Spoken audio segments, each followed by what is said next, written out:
My mom actually, she gave me a wonderful book when I was 15 years old, and that book changed my whole sex life for the future. And we are going to talk about dating, life, traveling, freedom with Marina today, relationships, even cheating, and life choices in general. Yeah, How do we start creating a great content video today? I would say we can start with life choices. definitely. About relationships, you mean? You're gonna start. Whatever comes up, we'll share it with you right now. Um, well, I think we could start from what we were talking yesterday of how much we put our expectations on others instead of on ourselves. And that's really dangerous because you keep looking for something and you forget to take care of your own business. And you want someone powerful, successful, and amazing, but you gotta be yourself powerful, successful, and amazing in the first place so you can attract this kind of people to your life. And I think we fail when we put too much expectations on others instead of doing this hard work with ourselves first, and then that brings a lot of discontent, and you feel you're lost, you feel you only attract bad types, but basically it's a thing that it's mutual. You got to be mutual, and if you don't have power and success and joy and good things to offer, you're never going to be able to receive that from others as well. So I think it's good to lift your vibration first, and then naturally good vibrations will come to you. You don't have to be desperate or looking for that all the time, and let things flow more naturally. And that's when good things happen, when you're not looking into it, too much. But of course, it's important to manifest what you want, what you don't want, but mostly look after yourself so you can receive these blessings from the universe. I reckon. I think that's a big part of knowing what you want, is also including your own self, like knowing how you want to have your energy shining, how do you want to lighten up in the present, how do you want to think, how do you want to feel. If you know all these kind of things in a kind of a manifesting way, then then you're ready to attract other people, and then you can also have a good harmony in a relationship. That's what I think. That's also my experience. And I think that's kind of what you said also.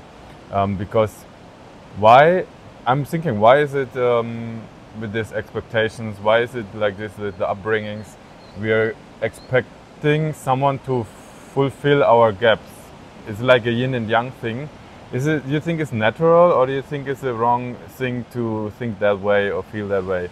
I think in general as humans. Somehow is natural because as humans we evolve through the idea, the concept of having a family and supporting each other as families and having this supportive network that comes from a family. But this been changing, I reckon. I think nowadays you have other ways to get support. You have your friends, you have your secondary family that could be your flatmates or people you live and share your life with. So I think in modern societies, this focus on building a family, it's changing, but it's still something really important. But on the other hand, I think it's a kind of a product of what we see in the movie industry, in all those romantic ideas of what is happiness. So when you watch a movie, when you read a romance, happiness and fulfillment are really attached to the idea to have a pair, to have someone to complete you as a woman, as a man, or whatever is your partner. Yeah. Your partner. And I think this is kind of a disillusion, because also they just increase the expectations of like a perfect partner that doesn't exist, and then it becomes a search for something that is irreal, and I think it's something that is human. It's part of our evolution process, but also it's a product of an industry that profits a lot creating these ideas. And I'm talking about Disney movies about princes and princes, and you grown up as a girl, like you grown up watching those movies, and you really think that is a prince somehow somewhere waiting for you. And when you start like engaging in real relationships, you realize that they're just humans full of imperfections, and but you still want a prince, you still want the perfect partner, and that doesn't exist. That's an utopia. It's something. And when I observe successful relationships, like my grandparents, they've been together for 60 years, and I can tell you it's not perfect, but it's real, you know. And reality, it's hard sometimes, it can be tough, but it still can be good. And you learn how to live with those differences and how to cope with that, you know, when it's something that you can't cope with. And that's the beauty, because imagine if you get a partner that is perfect and is just like you, that would be so boring. Imagine you spend the rest of your life you don't have any kind of, I'm not talking about disagreements, tension, no tension, no different opinions, no, it's boring, because it's good. I love a debate, so it's good to have someone that likes to share, but also to disagree, but with respect, and respect those differences. I think is the key, not only for romantic relationships, but for human relationships in general. Definitely. And what do you think in terms of dating and relationships about those concepts with the feminine and masculine energy? So right now, I feel like where I'm coming from is you should be centered in both kind of ways, and you have both ways in yourself. You have both energies within yourself, like the feminine and the masculine part, and everyone has it. Woman or man, they both have the feminine and the masculine, and if those parts match with each other with another one, then kind of a relationship or a partnership or something romantic or friendship can develop. Have you heard about that concept, or what do you think about that concept? Yeah. Or do you think women are only feminine and men are only masculine? I've heard a lot about this idea. What do you think about those? Or is it bullshit? Yeah. I'm being accused of having too much male energy, and Oh, yeah? that's why many of my relationships failed, because I'm too dominant and expansive and with this male energy, maybe due to my sports life and being around guy friends most of my life because of martial arts and surfing. And then you gotta be a bit tough to live among these guys circles, so you don't get, I don't know, smashed by them, but scared or and, maybe shy. Yeah, or shy. And but in my opinion, I think people exaggerate a little bit this idea of male, and because it's exactly like you say, both men and women, they share this different types of energy. I think the male energy is the one that gives you the power and strength and confidence and fearless, and you know, this kind of energy. And the woman is the mother energy, the look after people and be capable of being empathetic and kind and sweet and lovely. But deep down, I believe we must nourish both sides. And thank you. Yeah, you can place on the table. Thank you. And in maybe, as you mentioned, back in your country, and I have these stereotypes in my head that because Europe is like a more ancient culture than where I come from, or Australia, for example. We are young societies, so we are still struggling to find or how can I say, to find where we belong, and how we behave. And for men in those countries like Brazil and Australia, they still have more of the male energy, and they deny the feminine energy because they believe that that's gonna make them gays, homosexuals, and that's not true, because I have gay friends. They are very masculine still, and it's not about your gender. It's about accepting that there's different types of energy flowing in your body, and don't shut that down. So what is in Brazil, for example, the culture is men shouldn't cry. You can't cry if you're a man. You can't be sensitive. You can't be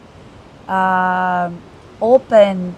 You can't share your issues. You gotta be like a rock, like a wall, strong enough to put up with everything and provide for women.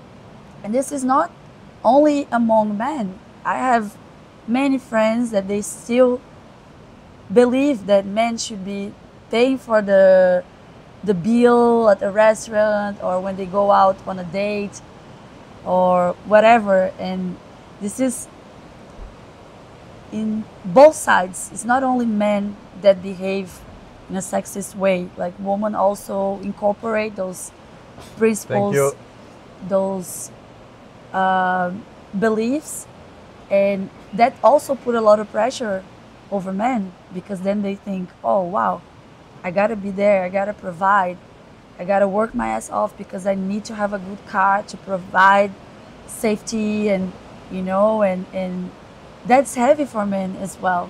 That's those expectations. And we observe that men, they get even less life expectation than women, because they don't really take care of their health as women do, because woman is more open and willing to look for like a better lifestyle and taking care of their health and looking good. And men are just like very work orientated, and because of those pressures to provide, to be the provider, to be the chief of the family and whatever.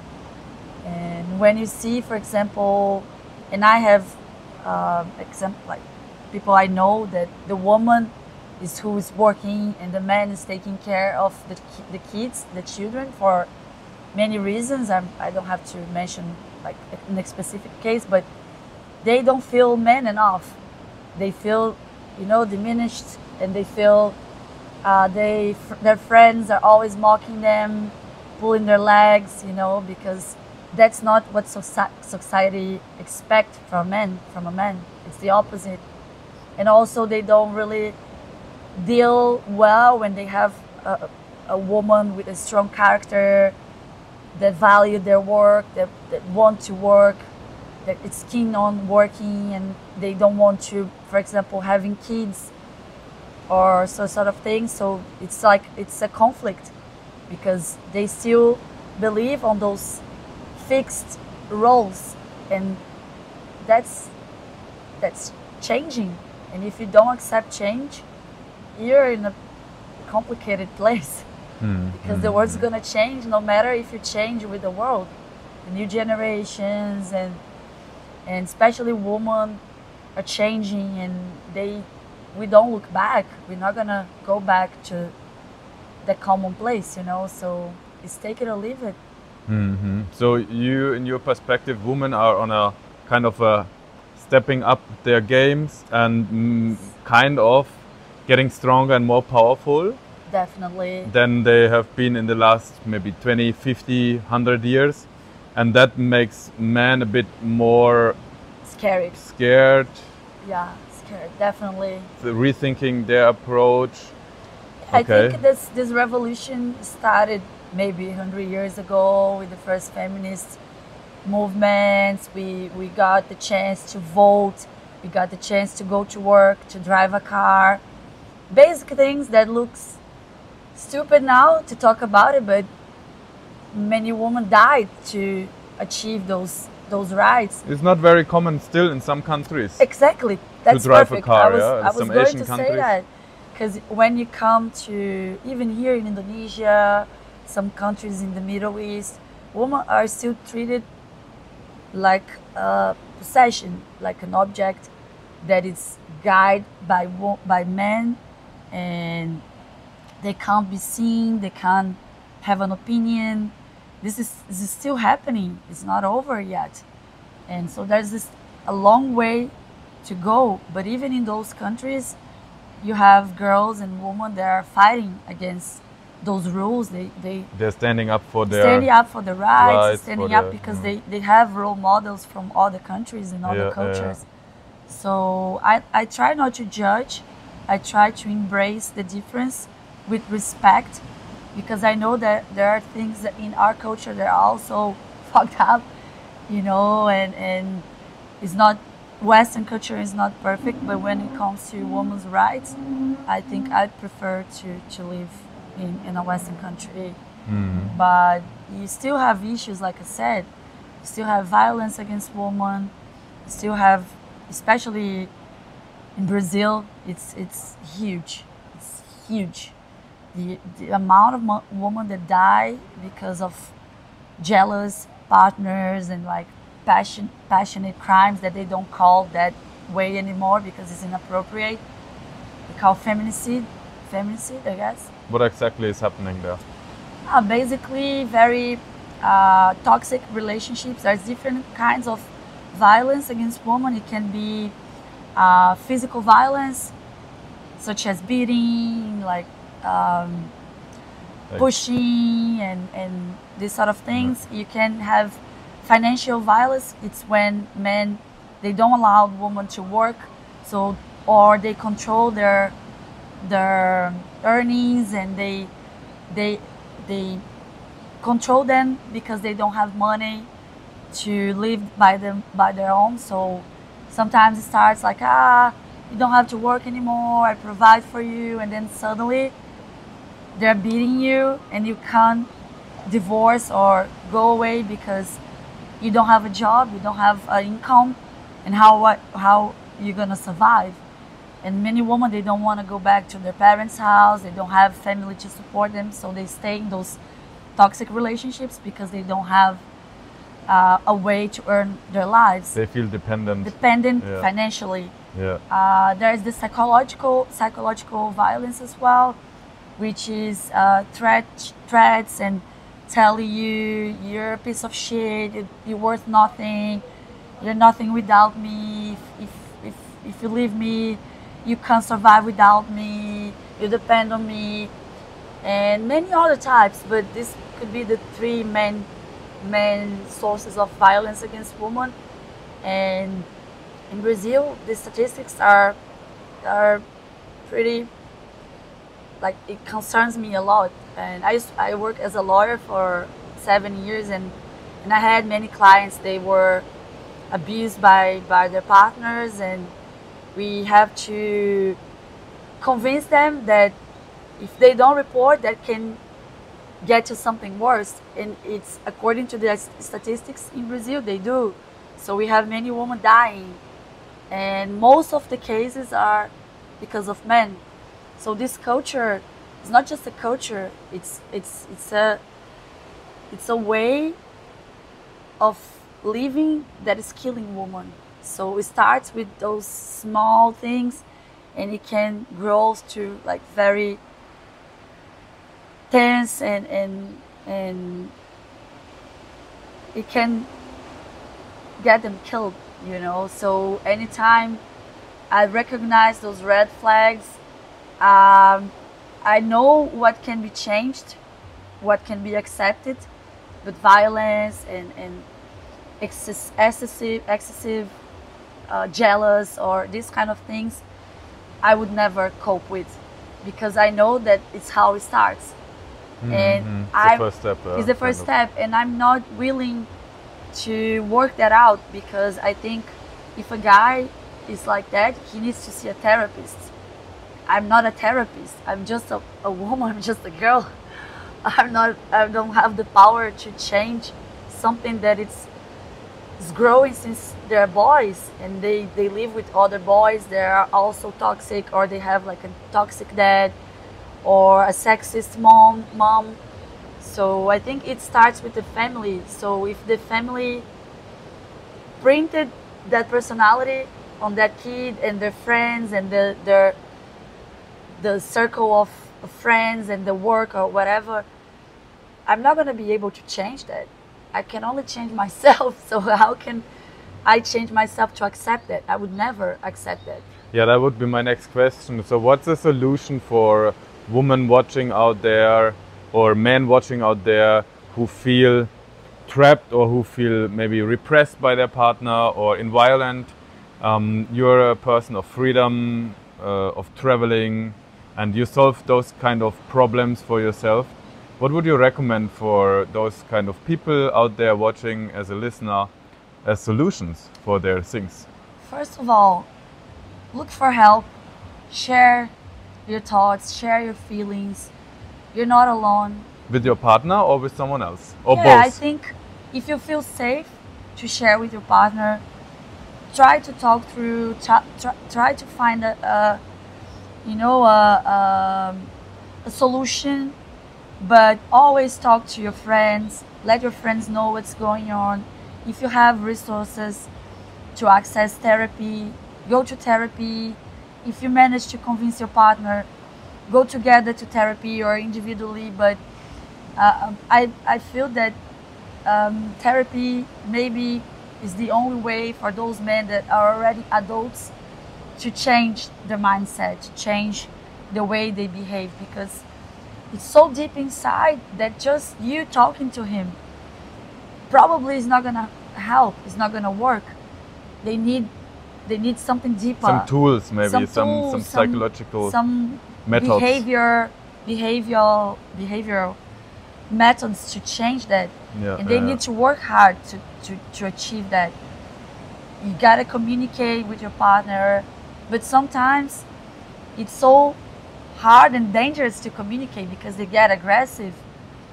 You know, they get really angry if you say something they're doing wrong. And many times, I think I mentioned that to you yesterday, we lost the patience because that behavior, it's like it's never changing. It's always like that. And you try to, to find a solution, and then when you snap, they're always gonna say you're crazy.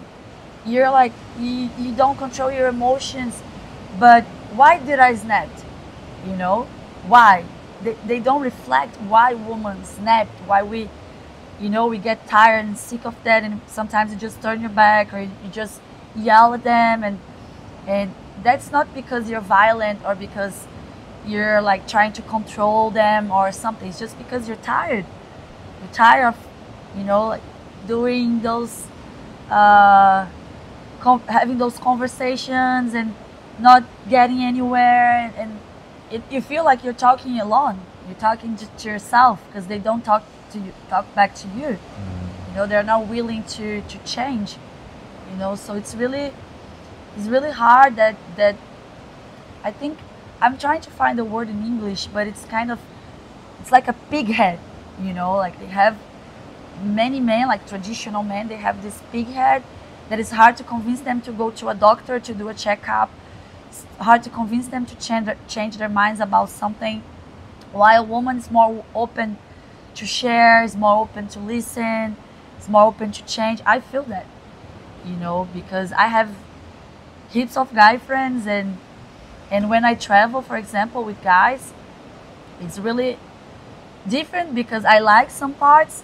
I like how they're more practical, and you know, they get ready faster and some sort of things. But also, if they have something in mind, it's really hard to change that. They don't really accept the change, you know, and also they don't share what they're feeling so easily. They really hold things inside, you know, and also woman, we are like this. You go to a toilet and 5 minutes later you're sharing something with a woman that you just met in the toilet. And sometimes guys, they're not gonna share something about their relationship even with their best friends.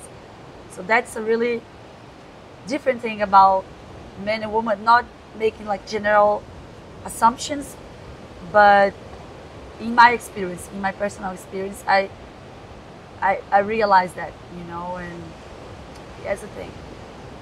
Can we just cut to it? Yes, let's cut this video. It's a part 1 of the series about freedom, life choices, relationship, dating, cheating and traveling. And we see you in the next video. Yeah. Give us a thumbs up if you like it. Marina is amazing, right? And we keep doing this.